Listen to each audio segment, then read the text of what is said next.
तो दोस्तों दिसंबर 2021 में भारत के रक्षा मंत्रालय ने एक लिस्ट जारी की थी और इस लिस्ट में लगभग 2851 डिफेंस इक्विपमेंट शामिल किए गए थे, जहां पर मंत्रालय का कहना है कि इस लिस्ट में जारी किए सभी डिफेंस इक्विपमेंट्स रसिया सहित दुनिया के अलग अलग देशों से भारत में आयात किए जाते हैं और अब इनको आयात नहीं किया जाएगा बल्कि इनकी मैन्युफैक्चरिंग स्वदेशीकरण तरीके से भारत में की जाएगी, जिसको लेकर के अब एक बहुत बड़ी अपडेट सामने निकल के आ रही है, जहां पर हिंदुस्तान टाइम्स के माध्यम से पता चला है कि 107 डिफेंस इक्विपमेंट्स डायरेक्टली रसिया से भारत में इंपोर्ट होने बैन कर दिए जाएंगे।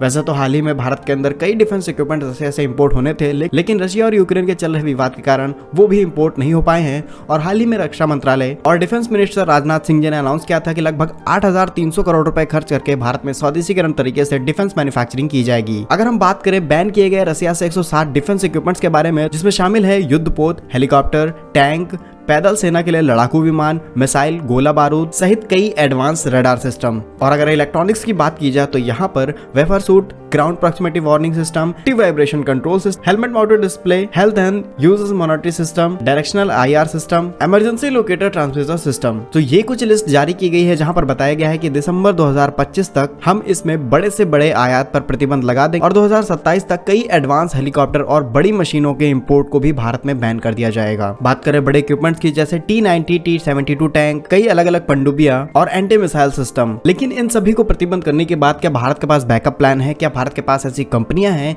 कि इन चीजों को मैन्युफैक्चर करने का काम करेंगी? तो जी हाँ दोस्तों, आपने बिल्कुल सही सोचा। यहाँ पर कुछ बड़े PSUs को टारगेट किया गया है। यहाँ पर बात करें Hindustan aeronautics limited, Bharat electronics limited, Bharat dynamics limited, कई बड़े शिपयार्ड्स। वही मोशन की बात करें तो यहाँ पर Bharat earth movers limited, advance weapons and equipments India limited, munition India limited, ये सभी वो कंपनियां हैं जो भारत के अंदर डिफेंस इक्विपमेंट्स को और उनमें लगने वाले कंपोनेंट्स को रशिया सहित कई देशों से इंपोर्ट करके उनको असेंबल करने का काम करती थी। लेकिन मिनिस्ट्री ने क्लियर कर दिया है कि अब इन चीजों की मैन्युफैक्चरिंग भारत में ही की जानी चाहिए। तो रक्षा मंत्रालय के द्वारा आत्मनिर्भर भारत के लिए ये एक बहुत बड़ा पुश होने वाला है, जहां पर ऐसी सिचुएशन में भी हम रशिया से चीजों को इंपोर्ट पर बैन लगा रहे हैं, क्योंकि हमारे पास कई चीजों की शॉर्टेज आगे चल के हो सकती है और डिफेंस मिनिस्ट्री इन चीजों में डिले नहीं कर सकती। फिलहाल भारत में रशिया से इंपोर्ट होने वाले 107 डिफेंस इक्विपमेंट्स के प्रतिबंध के बारे में आप लोगों की क्या राय है, कमेंट बॉक्स में जरूर बताइएगा। भारत कैसे ही यूजफुल एंड इन्फॉर्मेटिव वीडियोस पाने के लिए हमारे YouTube चैनल को सब्सक्राइब जरूर कर लीजिए।